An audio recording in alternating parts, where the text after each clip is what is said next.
महात्मा के रूप एक मिनट जय बोले श्री कृष्णचंद्र भगवान की जय।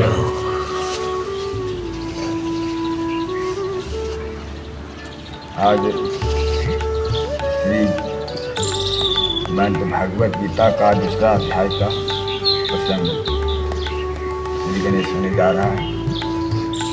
पहले दो बार भगवान का नाम हरे राम राम राम हरे कृष्ण कृष्ण हरे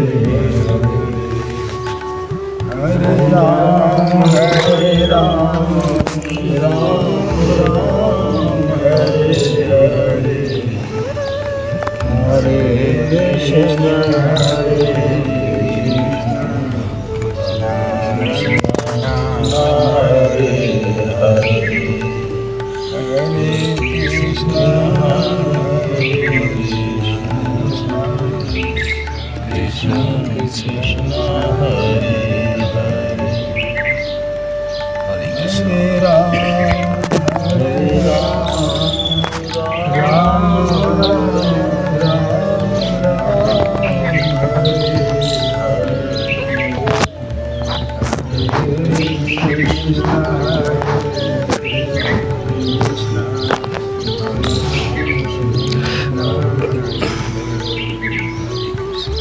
हरे कृष्ण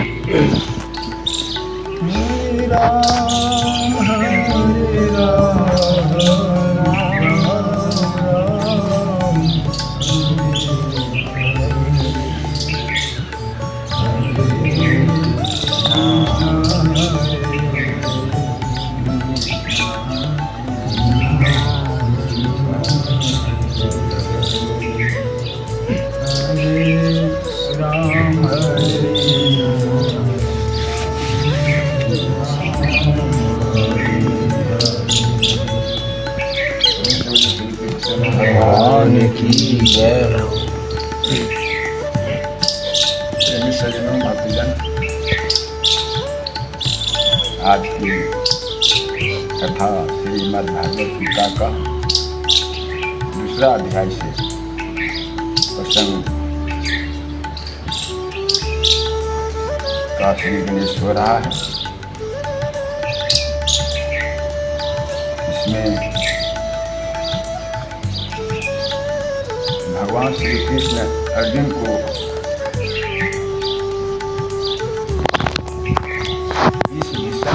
परिस्थिति में शोकग्रसित बिल्कुल शोक अवस्था में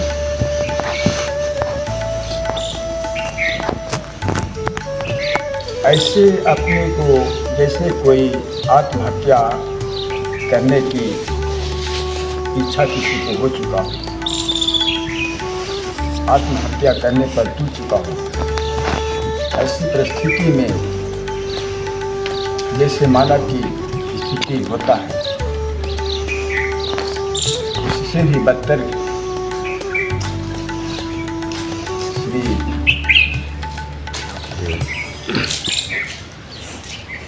अर्जुन को पता नहीं चल रहा कि मैं क्या करूं क्या न करूं। मेरे सामने मेरे सगे संबंधी खड़े हैं।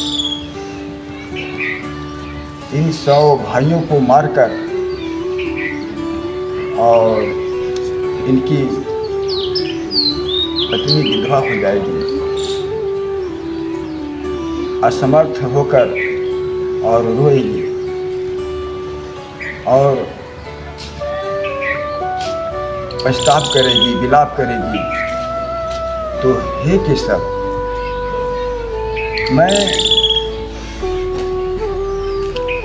किस प्रकार से पृथ्वीराज को भोगूंगा, कैसे भोगूंगा?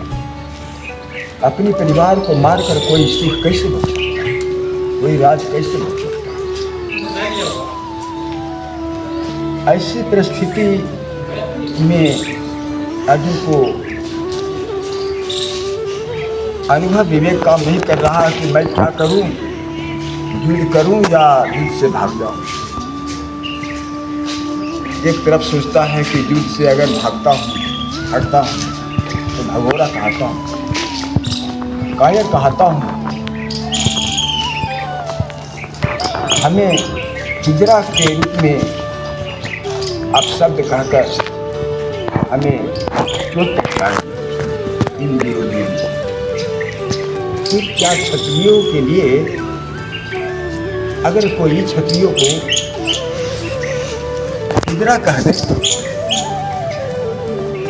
कायर कह दे, क्या महापुरुष क्षत्रिय को सहन होगा? अपने प्राण को त्याग देगा, प्राण को त्यागना स्वीकार कर लेगा, लेकिन ये सहन शब्द का नहीं हो सकता। तो यहाँ अर्जुन के विषय में जो करुणा है, विलाप है, शोक है, दुख है, तो अर्जुन को निमित्त कारण बनाकर और भगवान श्री कृष्ण ने जो लीला किया है अद्भुत, इस लीला के रहस्य से अर्जुन को निमित्त कारण बनाकर हम समस्त संसार को, समस्त प्राणियों को यही दशा है।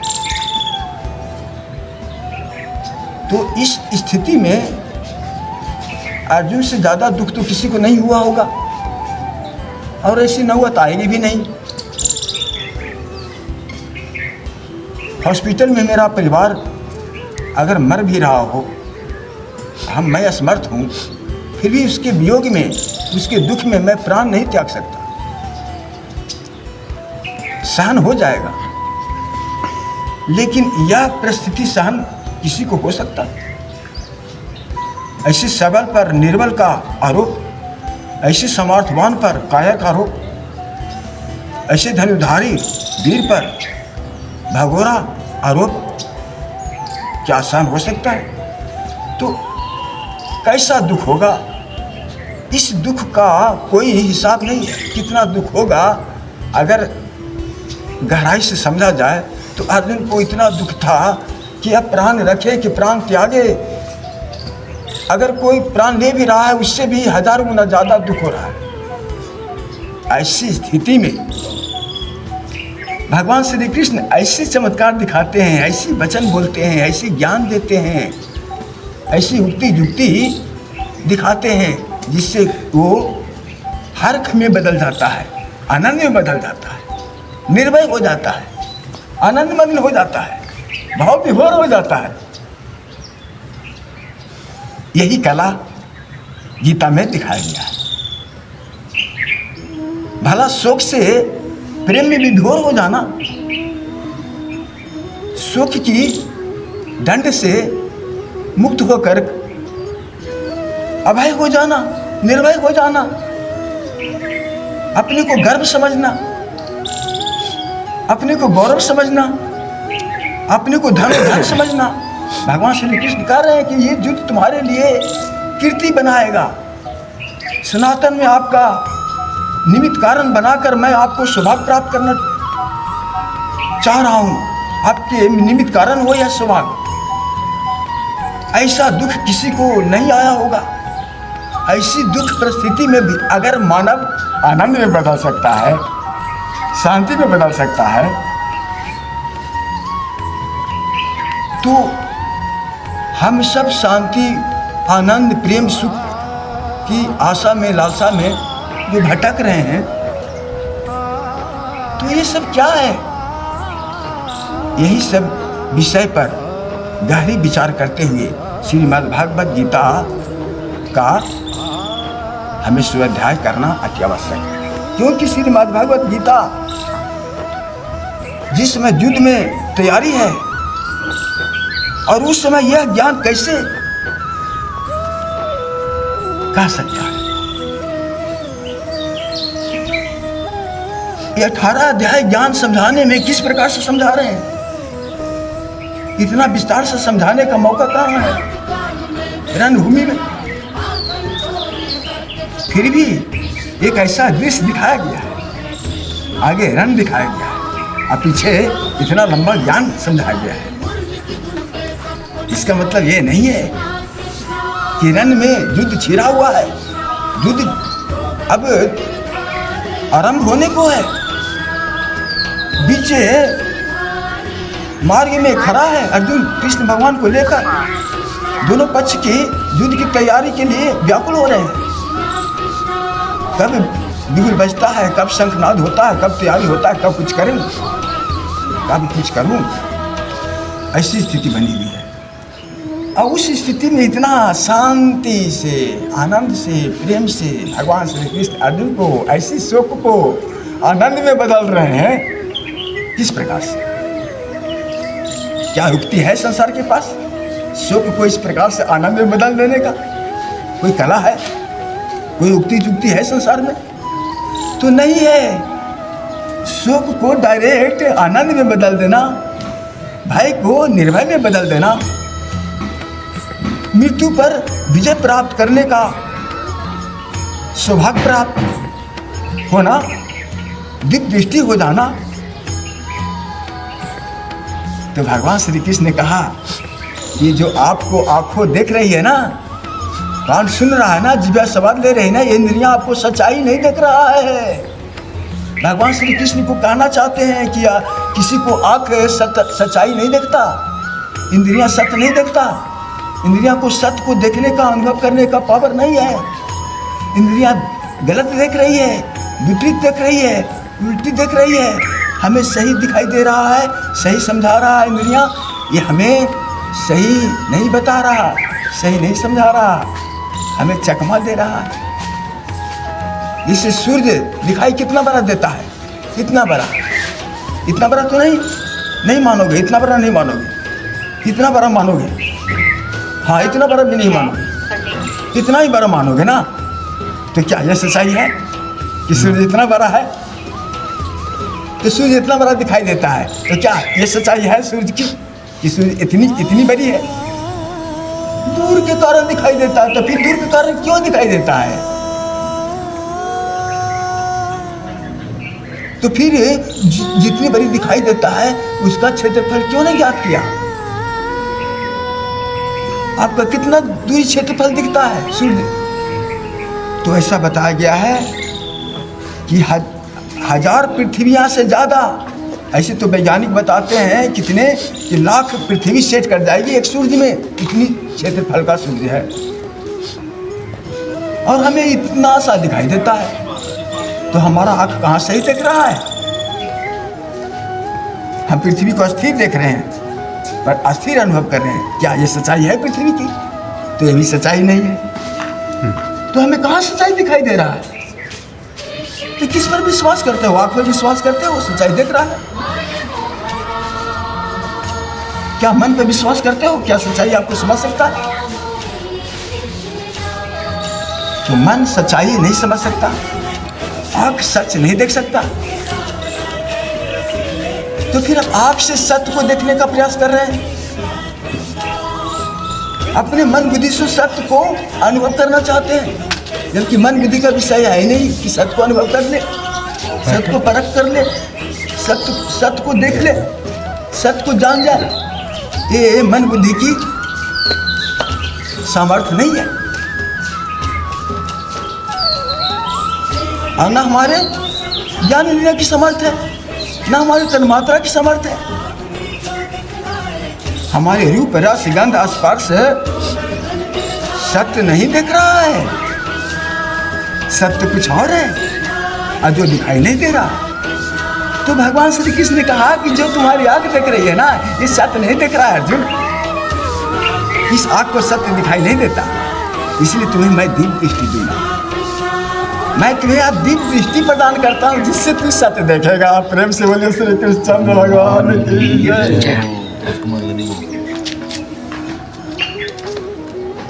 तो अर्जुन को लगा कि क्या प्रभु, क्या आपने कहा? ये आंख मुझे सत्य नहीं दिख रहा है। कहा नहीं अर्जुन, यह आंख तुझे सत्य नहीं दिख रहा है, संसार की जैसी आंख है आपको। अब तुम्हें दिव्य दृष्टि देता हूँ। दिव्य दृष्टि का मतलब होता है दूर दृष्टि। दिव्य मतलब दूर दृष्टि। कितना दूर दृष्टि कि जिससे दूर और कुछ ना हो, दूर लास्ट करना, इतना। तो कौन सी दिव्य दृष्टि, कौन सी दूर दृष्टि? तो दूर दृष्टि तो यह है कि सबसे पहले आपकी आंखों के प्रकाश ये दिव्य दृष्टि है, ये दूर दृष्टि है। आपकी आंखों के प्रकाश कहाँ तक दिखाई दे रही है? रात में देखिए, आंख मूंदिए और रात में ऊपर निहारिए, खोलिए आप, एक सेकंड भी नहीं लगता आपकी आंख के प्रकाश में असंख्य तारे दिखते हैं। क्या ये सच्चाई है? हर तारे पृथ्वी से हजार हजार गुने भरी है। एक एक तारे पृथ्वी से हजारों गुना भरी है।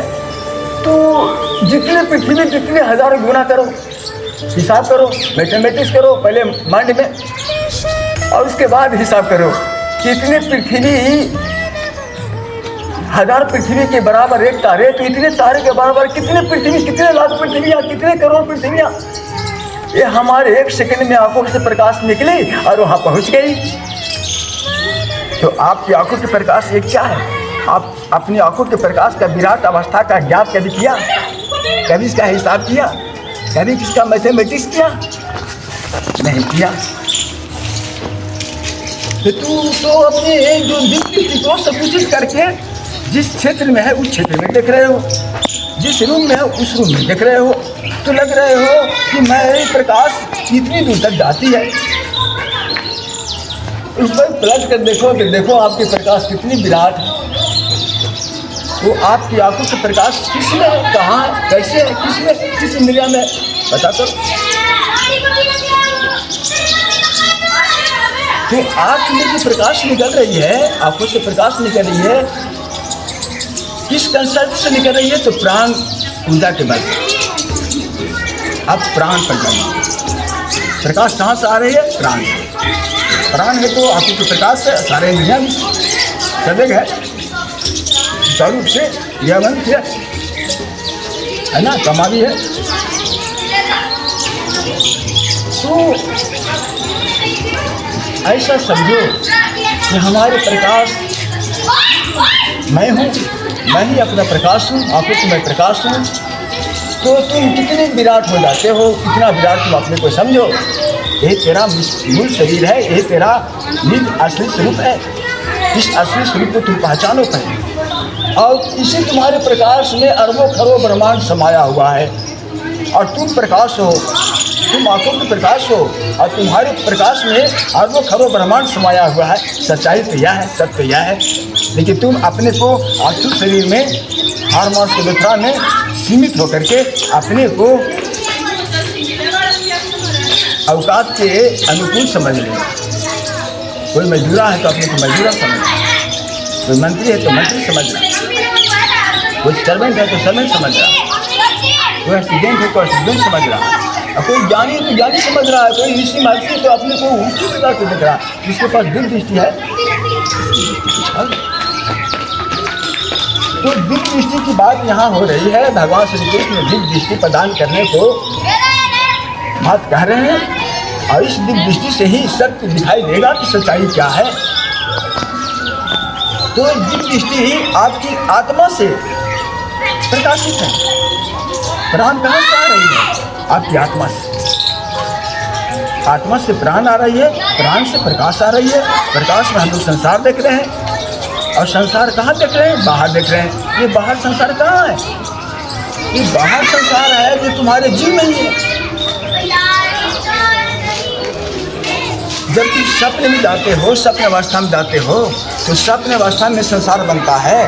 तो संसार कहाँ बनता है? आपके जीव में बनता है।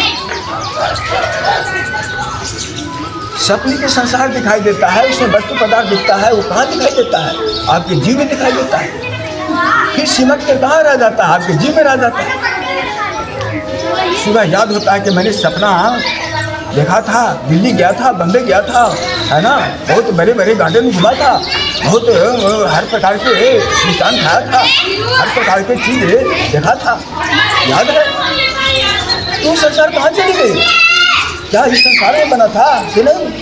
इस संसार में आपका संसार बनता, सपना का संसार बनता तो कोई और बनता, या दिन में ही सपनाते हो तो इस संसार, सपने की संसार इस संसार में आता है क्या? इस संसार में होता है क्या? इसका संसार अलग होता है, जागृत का संसार अलग है, सुषुप्ति का संसार अलग है, क्रिया का संसार अलग है। तो चारों अवस्था में आप समान रूप से रहो, यही आत्मा का पहचान है। आत्मा चारों अवस्था में, जागृत में, सुषुप्ति में, सपने में और तुरिया में, चारों अवस्था में एक समान होता है, यही आत्मा है। चारों अवस्था में एक समान हो। और हम लोग अभी यहाँ हैं और सोने के बाद सपना में कहाँ चले जाते हैं? बदल गए ना, ये हमारी सच्चाई नहीं है। लेकिन सपने में होता हूँ तो मेरी जो चेतना है, मेरी श्वास है, यहाँ भी है, दिन में भी है, जागरण में भी है, सपने में भी है, सुषुप्ति में भी है, तुरिया में भी है, और तो और क्या, और तीनों शरीर में भी है, अशुद्ध शरीर में भी है, सूक्ष्म शरीर में भी है, और कारण शरीर में भी है, और इससे पहले भी है। ये भी चारों अवस्था में एक समान है, वही आत्मा है। इसको जो विवेक से जानता है, ज्ञान से अनुभव करता है, वही आत्मा है। इस विराट को, इस दिव्य दृष्टि को जिस ज्ञान से समझता है, वही ज्ञान आत्मा है। आत्मा में पूर्ण ज्ञान है, आत्मा पूर्ण है, अपूर्ण नहीं है। आत्मा में कोई अभाव नहीं है, आत्मा पूर्ण ज्ञान है, आत्मा में पूर्ण सुख है, आत्मा पूर्ण आनंद है, आत्मा सुख स्वरूप है। हम लोग दुखी क्यों है? इसलिए कि हम लोग आत्मा में नहीं है, हम लोग मन बुद्धि में है, संसार में, इसलिए दुखी है। अब आत्मा सुख स्वरूप है, हम लोग दुख क्यों है, दुखी क्यों है? आत्मा में आ जाओ, सुखी हो जाओगे। आत्मा ज्ञान स्वरूप है, आत्मा में आ जाओगे तो कहीं संसार में ज्ञान सीखने की, जानने की कोई आवश्यकता नहीं रहेगी, क्योंकि आत्मा ज्ञान स्वरूप है, पूर्ण ज्ञान है, आपको कहीं जाने की जरूरत नहीं। लेकिन हम बाहर सीखते हैं, बाहर जानते हैं, क्यों? कि हम मन बुद्धि संसार में। आत्मा निर्विकार है और हम लोग विषय विकार में फंसे हैं, क्यों? हमारा आत्मा निर्विकार है, इसमें कोई विकार नहीं है, कोई विषय नहीं है। हमारा मन फंसा हुआ क्यों है? हमारी बुद्धि फंसी हुई क्यों है? क्योंकि मन बुद्धि का आत्मा तक पहुंच नहीं है, इसलिए मन बुद्धि आत्मा का आनंद नहीं ले सकता, आत्मा का पूर्ण ज्ञान प्राप्त मन बुद्धि नहीं कर सकता। इसलिए आत्मा भगवान से भी बड़ी है। भगवान 6 ऐश्वर्य को भगवान कहते हैं। भगवान में समग्रता है, ऐश्वर्यता है, धर्म है, यश है, श्री है, ज्ञान है, वैराग है, ये 6 प्रकार की विभूति है, इसी को भगवान कहते हैं। लेकिन ब्रह्म में ये कोई विभूति नहीं है। विभूति तो साकार में होगा ना, निराकार में कहाँ विभूति होगा? अलंकार तो साकार का होगा ना, निराकार का अलंकार कहाँ होगा? तो ब्रह्म अलग है, भगवान अलग है। ब्रह्म है जिससे ब्रह्मांड बनी है, भगवान है जो अवतारी लेते हैं, रामकृष्ण माँ के अवतारी लेते हैं, काली दुर्गा माँ का अवतारी लेते हैं, जो हमारा 24 अवतार है, ये सब अवतार ही आते हैं। तो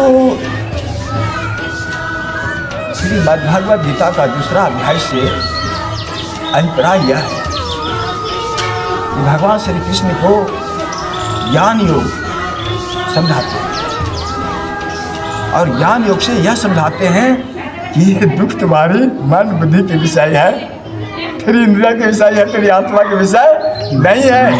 तुम आत्मा में आ जाओ, आनंद रूप हो जाओगे, और तुम आत्मा में आकर के मेरा विराट रूप देख सकोगे। यह भी दृष्टि प्रदान किया, अपना विराट रूप को दिखाया है। तो कहाँ देखा है? अपने दिव्य दृष्टि में तो देखा। केवल अर्जुन ने विराट रूप देखा और तो कोई नहीं देखा, है ना? क्यों नहीं? अगर विराट रूप होते तो सब लोग देखता, लेकिन सभी लोग नहीं देखा। केवल भगवान श्री कृष्ण ने अर्जुन को दिखाया, क्योंकि अर्जुन को दिव्य दृष्टि दिया। और कौन देखा? और संजय देखा, जो व्यास जी ने भी दिव्य दृष्टि प्रदान किया था। तुम यही बैठे रहो धृतराष्ट्र, तुम्हें यही संजय सब खेल दिखाएगा, बताएगा, समझाएगा। तो दिव्य दृष्टि था जो देख रहा था। तो जिसके पास दिव्य दृष्टि है उसी को परमात्मा का स्वरूप दिखाई देता है, परमात्मा का आनंद दिखाई देता है, परमात्मा का सत्य दिखाई देता है, परमात्मा का लीला दिखाई देता है, परमात्मा का धाम दिखाई देता है। इसलिए भगवान श्री कृष्ण अर्जुन को यह समझा रहे हैं कि लाख परिस्थिति मानव के पास आ जाए, लाख संघर्ष आ जाए, लाख समस्या से घिर जाओ, लेकिन इसको आनंद में बदल सकते हो, सुख में बदल सकते हो, निर्भय हो सकते हो, टेंशन मुक्त हो सकते हो। बस तेरी मन बुद्धि को मार कर, बांध कर, है ना, इस पर कंट्रोल करके और आत्मा में प्रवेश कर जा। तो आत्मा कहाँ है? कहाँ प्रवेश करें? कैसे प्रवेश करें? तो मन बुद्धि को मार दो ना, आत्मा जग जाएगी। तेरी मन बुद्धि के संघर्ष के कारण, तेरी मन बुद्धि की लड़ाई के कारण आत्मा नहीं जग रही है, आत्मा नहीं दिखाई दे रही है। मन बुद्धि चंचल है, मन बुद्धि आपस में झगड़ा कर रहा है, मन बुद्धि डोल रहा है। और मन है जल के भांति। जल अगर पात्र में है और जल डोलता रहे तो क्या आपका शरीर दिखाई देगा? नहीं ना। तो किसमें गड़बड़ी है?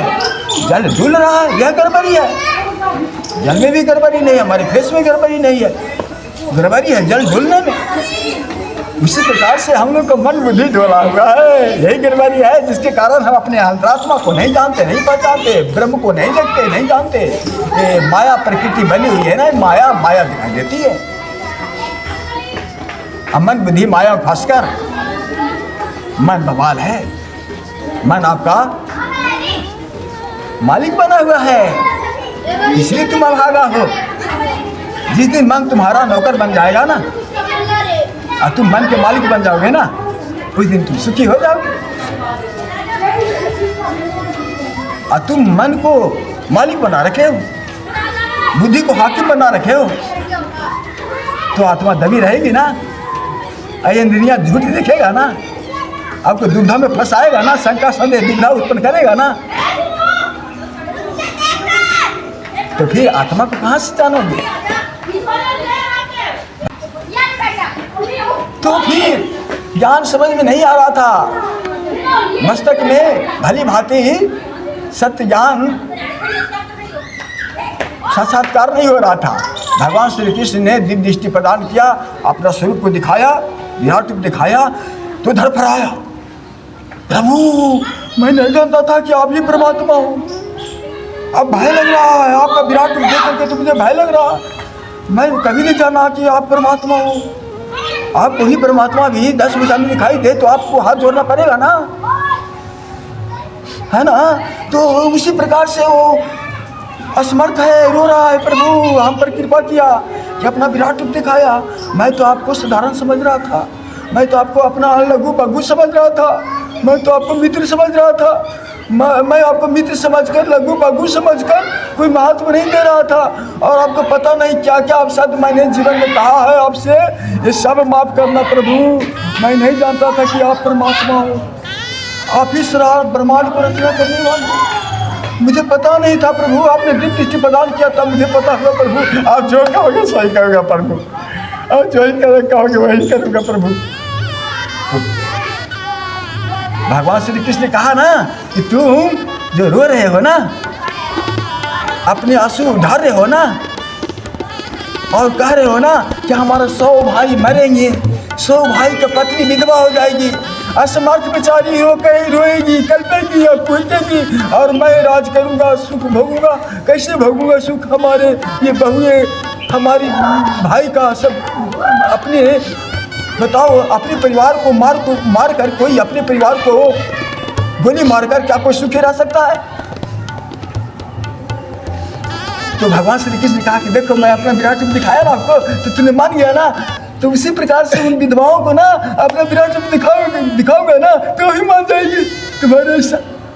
अरे जिस मानव को मैं ये दिखाऊंगा ना वही मान जाएगा। तो मनाना तो मेरे काम है, मनाना मेरे हाथ में, तो तुम इसकी चिंता ना कर। अरे सब मारा हुआ है, तुम खेल कर। अरे तुम किसको मारोगे? तुम तो द्रोणाचार्य कृपाचार्य को तो तुम मार नहीं सकते, तो भीष्म पितामह को तो मार नहीं सकते, उसको तो इच्छा में बलिदान है मृत्यु का, तुम उसे किससे मारोगे? लेकिन मैं तुम्हें कह रहा हूँ कि युद्ध में तेरा विजय होगा, युद्ध में तेरा सफलता होगा, यश होगा, गर्व होगा, सनातन तेरे नाम पर जानेगा, तेरा गौरव होगा, तेरा धन होगा, तेरा कल्याण होगा। और आपको इस तरह से लग रहा है, उल्टी विपरीत बात लग रहा है। क्यों? हम मन बुद्धि से, इंद्रिया से हम अपने संसार को समझते हैं, देखते हैं और चलते हैं। इसलिए दूसरा अध्याय में भगवान श्री कृष्ण ने कहा कि हे अर्जुन, इन गुरुओं को मानता छोड़, मोह छोड़। अर्जुन ने कहा था कि प्रभु फिर भी आप मेरा विराट रूप दिखा दो, मैं मान जाऊंगा, हमारे सारे लोग मान जाएंगे, लेकिन मैं अपने एक गुरु पर मान चलाऊं तो क्या होगा? गुरु किस लिए होता है? जिसे जान लिया हूं उसको हमें क्या फर्ज होता है? उसके लिए हमें क्या कर्तव्य होता है? मुझे क्या करना चाहिए? क्या कर रहा हूं? आप क्या कह रहे हो? भगवान श्री कृष्ण ने यह भी समस्या समाधान किया।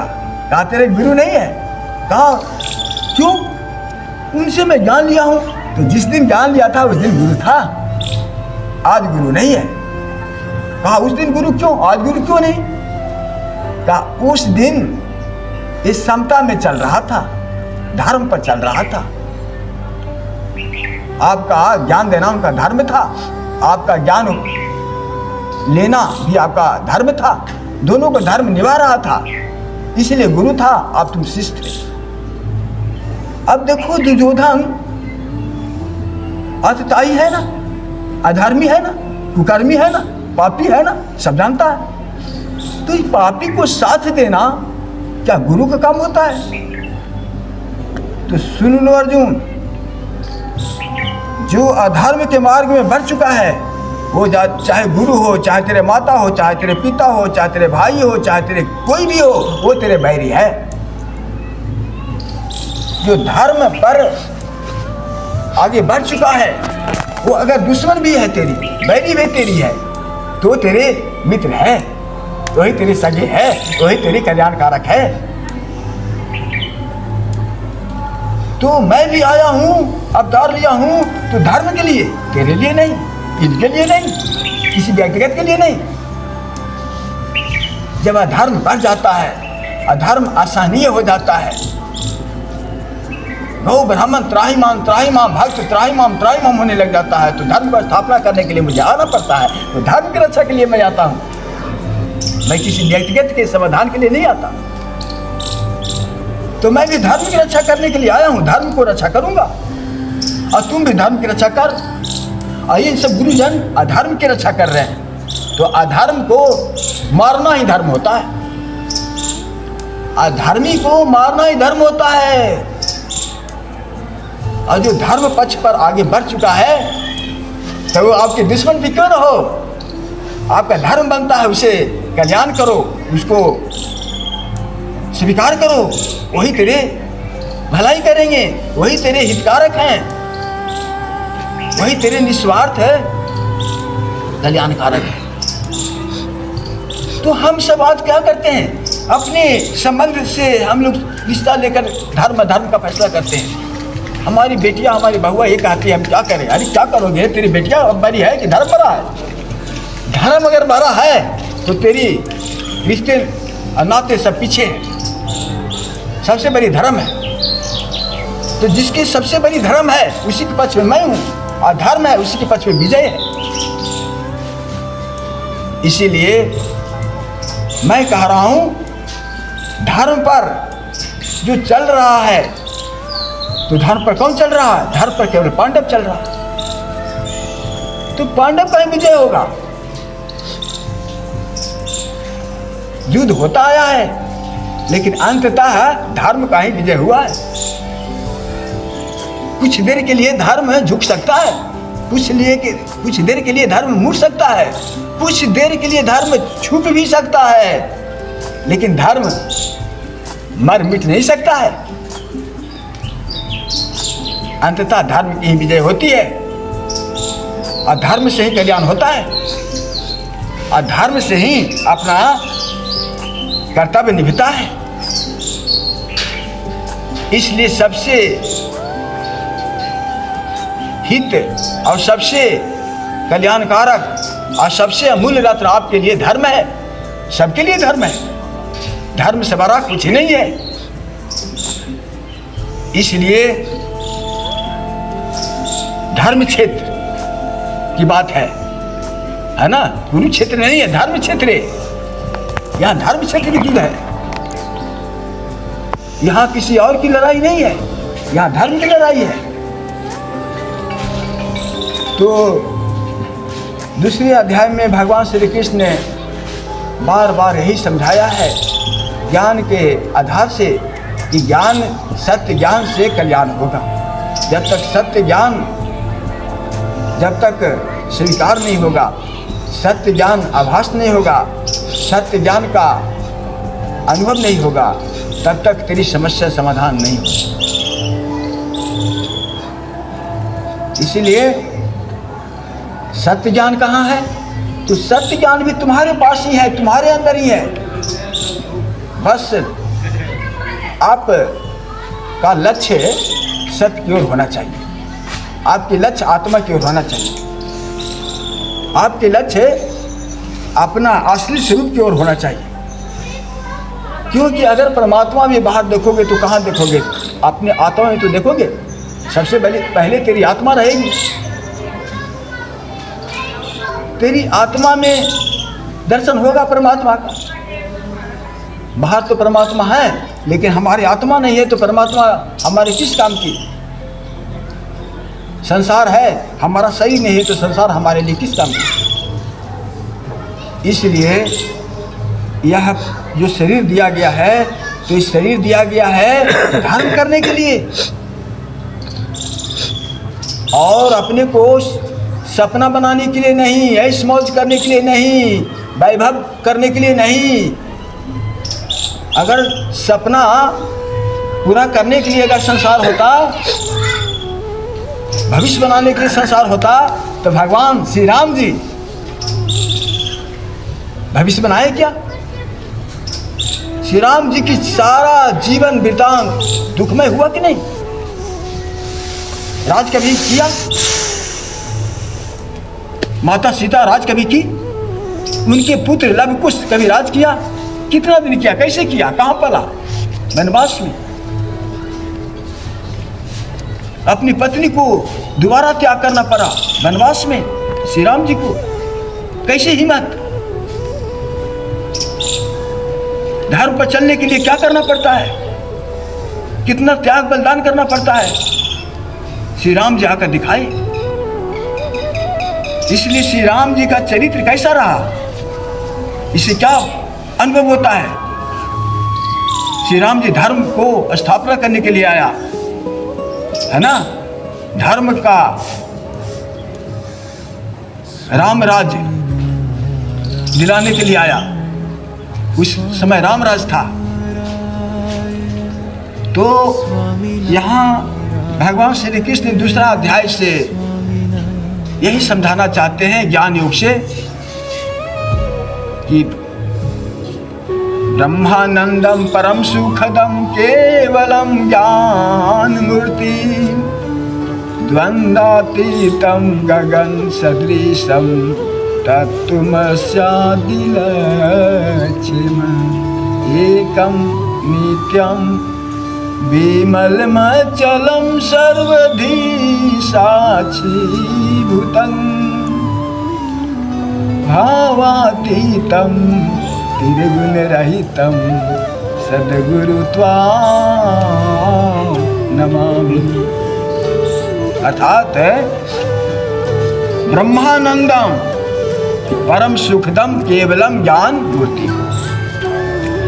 ब्रह्म आनंद पाना चाहते हो, परमात्मा को पाना चाहते हो, नित्यानंदम, नित्य माने आत्मा का साक्षात्कार करना चाहते हो, परमात्मा को पाना चाहते हो, तो केवलम ज्ञान मूर्ति, केवल ज्ञान से ही प्राप्त कर सकते हैं। केवलम, केवलम कहा है शास्त्र ने, केवलम कहा है और कुछ नहीं कहा है। केवलम, केवल ज्ञान से ही प्राप्त कर सकते हो, कि ज्ञान से जान सकते हो, ज्ञान से ही अनुभव कर सकते हो, ज्ञान से ही आनंद ले सकते हैं, है ना। ज्ञान ही आधार है ना।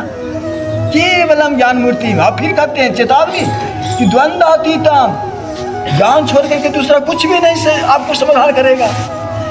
द्वंद्वातीतम, दूसरा जितने भी हैं, द्वंद्वातीतम गगन सदृशम, सारा संसार में जो दिखाई दे रहा है ना, जितने भी युक्ति जुक्ति साधारण पंथ मजहब धर्म सब कोई काम की नहीं, इस विषय में कोई काम की नहीं। द्वंद्वातीतम गगन सदृशम तत्वमस्यादि लक्ष्यमा, कोई भी तत्व पदार्थ कोई भी आपका काम समाधान नहीं करेगा। द्वंद्वातीतम गगन सदृशम तत्वमस्यादि लक्ष्यमा एकम नित्यम, केवल एक ही नित्य। नित्य माने आत्मा, ये केवल आत्मज्ञान ही। एकम नित्यम मतलब केवल आत्मज्ञान ही। हर ज्ञान में भी आत्मज्ञान होता है, सबसे मूल ज्ञान आत्मज्ञान होता है। ज्ञान जहाँ लास्ट होता है ना, वहाँ से तत्व ज्ञान का शुरुआत होता है, और जहाँ तत्व ज्ञान लास्ट होता है ना, वहाँ से आत्मज्ञान का शुरुआत होता है। तो आत्मज्ञान से कल्याण होता है। द्वंद्वातीतम गगन सदृशम तत्वमस्यादि लक्ष्यम एकम नित्यम विमल मच्चलम। ये विमल है, पवित्र है, आत्मा पवित्र है, विमल है, मल रहित है। विमल मच्चलम सब सर्वधी साक्षीभूतं, तीनों समय में वर्तमान होता है, अखंड होता है, नित्य होता है ना, सदा होता है, सर्वत्र होता है। केवल आत्मबोध होना चाहिए, आत्मज्ञान होना चाहिए। हर समय प्रभु परमात्मा प्रत्यक्ष होता है, व्यापक होता है, सर्वत्र होता है। अब परमात्मा अनुभव की विषय है, देखने की विषय नहीं है। परमात्मा की कोई साकार वस्तु नहीं है कि आप आंखों से देख लोगे। इस आंखों से तो देख नहीं पाओगे, ये आँख तो नकली है, भौतिक आँख है, भौतिक वस्तु देख सकते हो। यहाँ की भी बहुत से सूक्ष्म जीव भी दिखाई नहीं देगा, जो वास्तव में जीव है ना। बैक्टीरिया, हाइड्रा, अमीबा, कहाँ ये सब दिखाई देगा। तो छोटे छोटे जीव भी नहीं दिखाई देगा ये आंखों से। तो एक नित्यम विमल मच्चलम सर्वधी साक्षीभूतं भावातीतं त्रिगुण रहितं, भाव से परे है, तीनों गुणों से रहित है, द्वंद्व से अलग है। सत आत्मा, सद्गुरु त्वाम नमामि, वहाँ सद्गुरु ज्ञान का वास है। तीनों गुणों से मन अलग होगा, सतगुण रजोगुण तमोगुण से जब मन अलग होगा तो द्वंद्व में फंसेगा। द्वंद्व से जब अलग होगा, अद्वैत में आएगा, एक में आएगा, तो परमात्मा दर्शन हो जाएगा। परमात्मा में पर्दा कितने हैं? परमात्मा में सबसे पहले 5 पर्दा है। सत्य पर सच्चाई है, सत्य अमृत है यहाँ पर रखा हुआ, लेकिन 5 पर्दा लगा हुआ है पहले। वो कौन पर्दा 5 लगा हुआ है? ये हमारे तन्मात्रा हैं, रूप रस गंध स्पर्श शब्द, ये 5 पर्दा पहले लगा हुआ है। हम परमात्मा को आंखों से देखना चाहते हैं, रूप में फंस गए। हम परमात्मा को कानों से सुनना चाहते हैं, कान में फंस गए। हम परमात्मा को टेस्ट लेना चाहते हैं, कैसा परमात्मा होता है। हम परमात्मा का स्पर्श करना चाहते हैं, कैसा होता प्रभु, चरण पखारे प्रभु, स्पर्श करना चाहते हो। तो परमात्मा को ये सब जो करना चाह रहे हो, और उनमें ये सब वस्तु पदार्थ है नहीं, तो तुम कैसे इस इंद्रिया से स्पर्श कर पाओगे? परमात्मा अनुभव की विषय है। जैसे लोभ है, क्रोध है, खट्टा है, मीठा है, क्या खट्टा को देखे हो क्या? नमकीन है, देखे हो क्या? मीठा को देखो क्या? क्रोध को देखो क्या? लाभ को देखो क्या? हानि को देखा है क्या? कैसा होता है? अनुभव करने की विषय। एक बात और है, कुछ अनुभव ऐसी है ना कि आपका साकार शरीर पर प्रत्यक्ष हो जाता है। जैसे क्रोध, क्रोध कैसा होता है? कोई देखा है? नहीं देखा है, लेकिन क्रोध होता है। ऐसा होता है, देखा भी नहीं है, देखना चाहता हूँ। देखो, किसी को मुखारबिंद पर जब क्रोध आता है तो लाल हो जाता है, भयानक हो जाता है, कुरूप हो जाता है, भय हो जाता है, देखकर ही भय होने लग जाता है। तो क्रोध यहाँ सकार आया ना, यही हार्मोन्स लोथरा पर प्रेम आया, आनंद आया, तो फिर कैसा लगता है? आकर्षण हो जाता है ना, आकर्षक हो जाता है ना, कितना सुंदर लगने लग जाता है। प्रेम से, करुणा से जब आंखों से आंख से गिरने लग जाती है, प्रेम से जब मन दियाल हो जाता है, तो मुखारबिंद कितना सुंदर लग जाता है, कितना सुंदर लगने लग जाता है। एक छोटा बच्चा भी बड़ा दिखने में अच्छा लगता है, एक जानवर भी आपको पहचान सकता है कि बड़ा हमारा से अच्छा है, जबकि प्रेम कैसा होता है दिखाई नहीं देता। लेकिन यही हर मास होता पर साकार होता है ना, प्रत्यक्ष होता है ना। इसी प्रकार से क्रोध देखा नहीं है, अनुभव की विषय है, लेकिन प्रत्यक्ष के भी विषय है। क्रोध आती है तो टेढ़ा मुंह हो जाता है, भयानक शरीर हो जाता है, एक जानवर भी देख के डरता है कि हमारा मालिक रहता है क्रोध में, एक जानवर को भी समझ दिखाई दे। तो उसी प्रकार हम परमात्मा को, जो अनुभव की विषय है, उस परमात्मा को हम जिस तरह से हम प्रेम से, करुणा से, उमंग से परमात्मा को प्रेम से, जैसे मुखारबिंद पर मैंने देखा, प्रेम को पहचाना, प्रेम को रस में मैंने आनंद हुआ, प्रेम बहुत अच्छा भाया, प्रेम बहुत भाया, उसी प्रकार से परमात्मा को भाने लग जाएगा, परमात्मा को साकार होने लग जाएगा, परमात्मा को साकार होने लग जाएगा। लेकिन कैसे? तत्व दृष्टि से साकार होगा।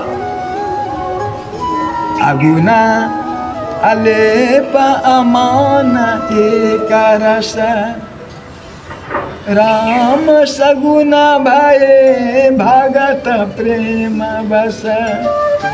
अगुण मैंने गुणों से परे हो जाओ, सतगुण रजोगुण तमोगुण से अलग होना अगुण हुआ।